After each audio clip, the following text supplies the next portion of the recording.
Sai pinggan ma, sai horas ma, sai horas horas horas boru dirajai.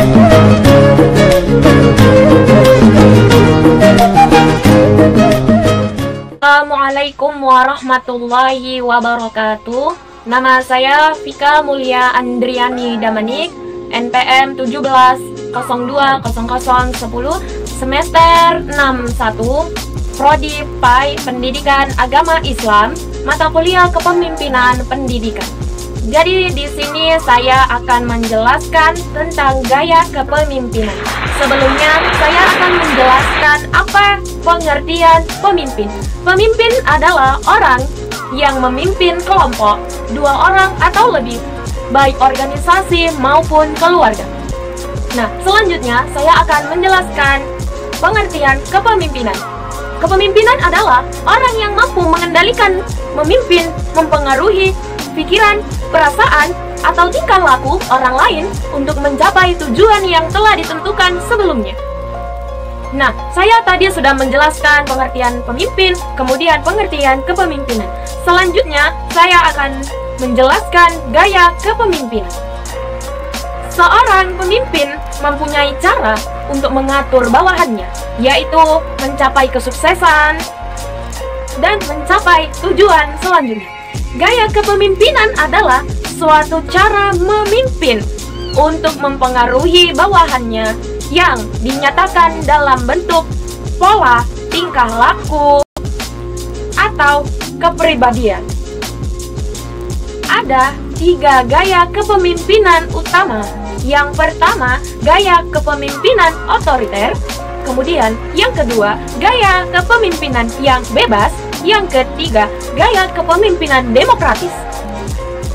Di sini saya menjelaskan yang pertama, gaya kepemimpinan otoriter, yaitu adalah semua kendali ada di tangan pemimpin. Maksudnya adalah suatu kepemimpinan di mana seorang pemimpin bertindak sebagai diktator. Kemudian, gaya kepemimpinan yang kedua. Gaya kepemimpinan yang kedua adalah pemimpin memberikan bawahannya kebebasan yang penuh dalam mengambil keputusan. Nah, itulah yang dimaksud dengan gaya kepemimpinan yang bebas. Yang ketiga, gaya kepemimpinan demokratis. Gaya kepemimpinan demokratis ini biasanya adalah gaya yang paling disukain oleh bawahan, di mana dengan gaya yang demokratis ini menganggap bawahan sebagai yang termasuk di dalam untuk mengambil sebuah keputusan. Nah, apa yang dimaksud dengan gaya demokratis itu?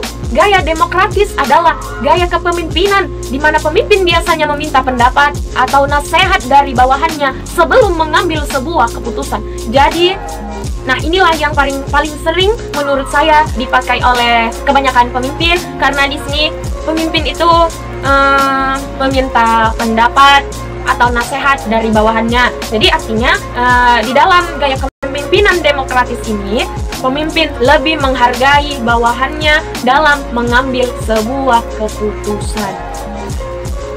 Nah, jadi itulah penjelasan mengenai gaya kepemimpinan dari saya, mahasiswa Sekolah Tinggi Agama Islam Universitas Islam Sumatera Utara, Kota Pematang Siantar, Kabupaten Simalungun.